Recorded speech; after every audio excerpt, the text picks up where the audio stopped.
والتواب الرحیم۔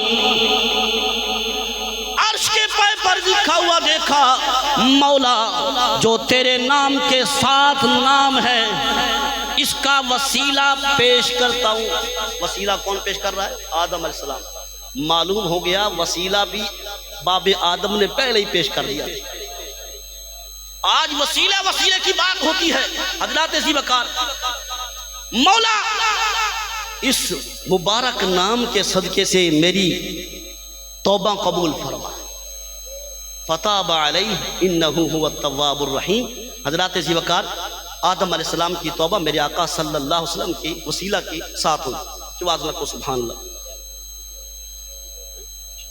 اونچی آواز نہ کو سبحان اللہ۔ سیدنا حسن بصری رضی اللہ تعالی عنہ آپ واز فرما رہے تھے تو ایک شخص کھڑا ہوا، حضور میری اولاد نہیں، میں نے بڑے بڑے پیروں کے پاس جا کر تویز کرائے اور بڑے علاج کرائے ہیں، طبیبوں کے پاس گیا ہوں، آپ میرے لیے دعا فرمائیں کہ اللہ تعالیٰ مجھے اولاد عطا فرمائے۔ سیدنا حسن بصری رضی اللہ تعالی عنہ فرماتے ہیں کہ اے شخص تو کثرت کے ساتھ استغفر اللہ پڑھا کر، اللہ تعالیٰ تجھے اولاد عطا فرمائے گا۔ وہ شخص کثرت کے ساتھ استغفر اللہ پڑھتا رہا، اللہ نے اسے اولاد عطا فرمائی۔ دوسرا شخص کھڑا ہوا، اے حسن بصری آپ اللہ کے نیک برگزیدہ انسان ہیں، آپ دعا فرمائیں کہ میں بڑا مفلس ہوں، بڑا نادار ہوں، گھر کے اندر غربت ہے، بڑی کمائی کرتا ہوں، گھر کے اندر فاقے ہیں، دعا فرمائیں اللہ مجھے مالدار بنا دے۔ آپ نے فرمایا تو بھی کثرت کے ساتھ استغفر اللہ پڑھا کر۔ وہ شخص کثرت کے ساتھ استغفر اللہ پڑھتا رہا، اپنے گناہوں کی معافی مانگتا رہا، اللہ نے اسے چند دنوں کے اندر مالدار بنا دیا۔ تیسرا شخص کھڑا ہوا، حضور کافی دن گزر گئے لیکن بارش نہیں ہو رہی، آپ دعا فرمائیں۔ آپ نے جتنے بھی حاضرین موجود تھے سب سے کہا کہ تم استغفر اللہ کی بلند آواز کے ساتھ تسبیح پڑھو، اللہ تعالیٰ بارش عطا فرمائے گا۔ حاضرین نے استغفر اللہ پڑھا، چند ہی لمحوں کے بعد اللہ نے بارش عطا فرمائی۔ چوتھا شخص کھڑا ہو گیا، حضور بات سمجھ میں نہیں آ رہی، اگر کوئی مال مانگتا ہے تب بھی استغفر اللہ، اولاد مانگتا ہے تب بھی استغفر اللہ، بارش مانگتا ہے تب بھی استغفر اللہ۔ مریض مختلف ہیں، آپ نے سب کو نسخہ ایک ہی عطا کر دیا۔ سیدنا حسن بصری رضی اللہ تعالیٰ عنہ فرماتے ہیں کہ یہ میں نے نسخہ جو ہے اپنی طرف سے نہیں بلکہ میں نے اللہ وحدہ لا شریک کی لا ریب کتاب قرآن سے عطا کیا۔ بڑا قرآن کی آواز نہ کو سبحان اللہ۔ اللہ نے قرآن کے اندر فرمایا فَقُلْتُ اسْتَغْفِرُوا رَبَّكُمْ إِنَّهُ كَانَ غَفَّارًا يُرْسِلِ السَّمَاءَ عَلَيْكُمْ مِدْرَارًا وَيُمْدِدْكُمْ بِأَمْوَالٍ وَبَنِينَ وَيَجْعَلْ لَكُمْ جَنَّاتٍ وَيَجْعَلْ لَكُمْ أَنْهَارًا۔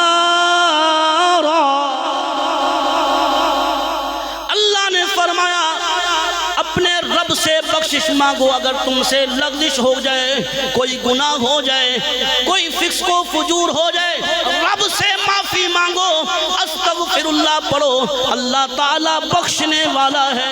یرسل السماء علیکم مدرارا، اسی استغفار کی برکت کی وجہ سے اللہ تعالیٰ تم پر موسلا دھار بارش بھی برسائے گا۔ اللہ تعالیٰ اسی استغفار کی برکت کی وجہ سے اللہ تعالیٰ تجھے مال بھی عطا فرمائے گا، اولاد بھی عطا فرمائے گا۔ اسی استغفار کی برکت کی وجہ سے اللہ تعالیٰ تجھے جنت بھی عطا فرمائے گا، جنت کے اندر نہریں بھی عطا فرمائے گا۔ ہم اللہ کے دروازے پر آ کر تو دیکھیں، حضرات ذی وقار ماں کی اصال ثواب کی محفل کے اندر جمع ہے۔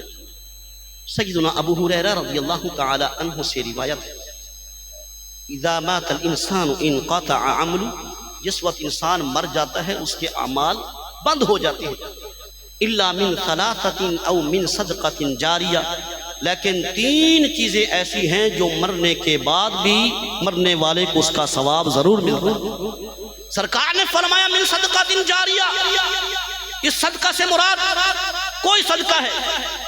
حضرت سعد نے اپنی والدہ کے لیے کنواں صدقہ کیا، ایک صحابی نے اپنے والدین کے لیے ایک پورا باغ ہی صدقہ کر دیا۔ حضرات ذی وقار، ہم لوگ اصالہ ثواب کی محفل سجاتے ہیں، ہم باغ کو صدقہ نہیں کر سکتے، ہم کنواں تو نہیں بنا سکتے، نلکا نہیں لگوا سکتے، لیکن ہم اتنا ضرور کر لیتے ہیں، چند فروٹ لے آتے ہیں اور پانی رکھ لیتے ہیں، دودھ رکھ لیتے ہیں، چند چیزوں کو جمع کر کے ہم اپنے والدین کی اصالہ ثواب کے لیے محفل سجاتے ہیں۔ حضرات ذی وقار، قرآن سے ثابت ہے۔ دوسرے نمبر پر فرمایا او علم ينتفع به او ولد صالح يدعو له، فرمایا کہ قرآن پڑھنے والا اگر قرآن پڑھ کر اس کو ثواب بھیجے گا مرنے والے کو، اس کو ضرور اس کو نفع پہنچے گا۔ تیسرے نمبر پر فرمایا نیک بچہ جو اپنے والدین کے لیے دعائے مغفرت کرتا ہے۔ ہم دونوں چیزوں کو جمع کر دیں، علیحدہ قرآن پڑھنا بھی ثواب ہے، علیحدہ صدقہ کرنا بھی ثواب ہے۔ اگر ان دونوں کو جمع کیا جائے تو کوئی گناہ نہیں۔ مثال کے طور پر چاول علیحدہ پکانا بھی ٹھیک ہے، گوشت علیحدہ پکانا بھی ٹھیک ہے، اگر دونوں کو جمع کیا جائے تو بریانی بن جاتی ہے۔ کوئی یہ نہیں کہتا کہ گوشت صحیح نہیں ہے، چاول صحیح نہیں ہے۔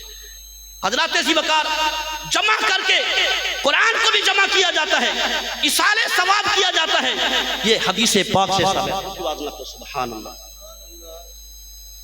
حضرات ذی وقار،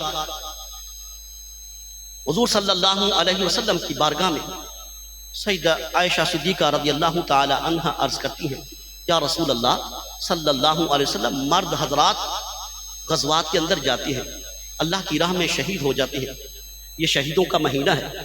امام حسین نے کربلا کے اندر اپنا سر سجدے کے اندر رکھ کر ہمیں بتا دیا، ہم کو اس مشن پر چھوڑ گئے کہ میں نے موت کو دیکھ کر اللہ کی عبادت کو نہیں چھوڑا، تیر برس رہے ہیں، تلواریں چل رہی ہیں، لیکن ان تیروں اور تلواروں کے سائے کے اندر میں نے اللہ کی عبادت کی ہے۔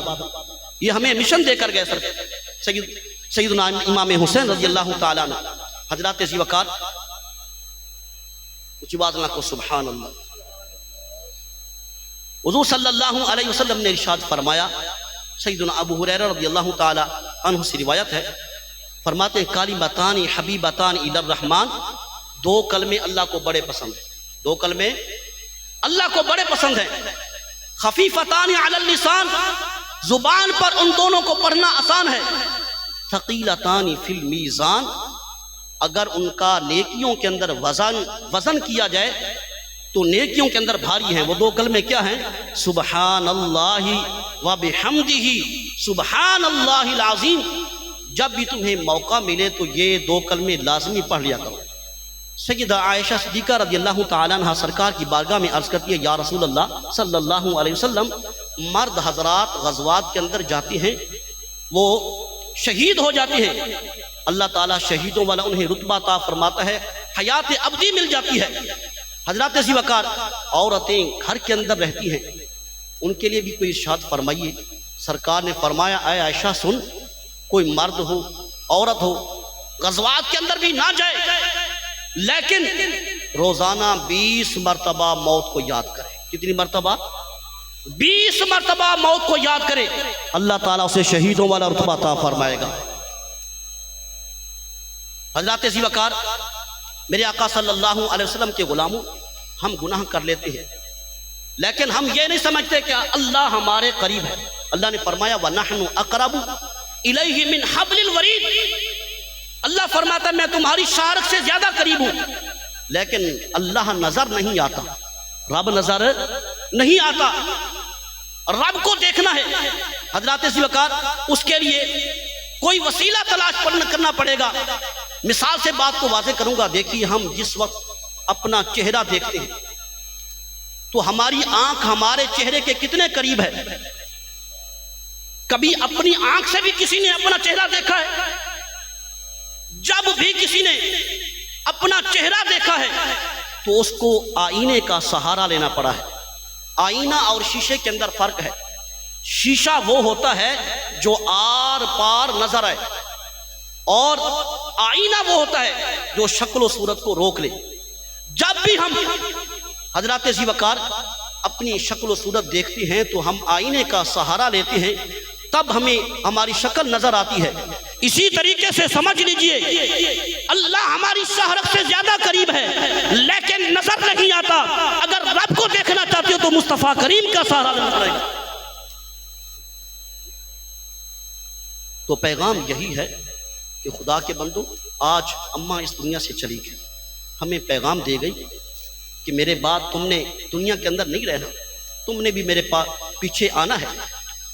حضرات ذی وقار ہم اللہ پاک سے دعا کرتے ہیں کہ اللہ تعالیٰ اماں مرحومہ کی بخشش فرمائے، بس ماندگان کو اللہ تعالیٰ صبر جمیل عطا فرمائے۔ میرے چند الفاظ اپنی بارگاہ میں قبول فرمائے، آمین بجاہ النبی الکریم صلی اللہ علیہ وسلم۔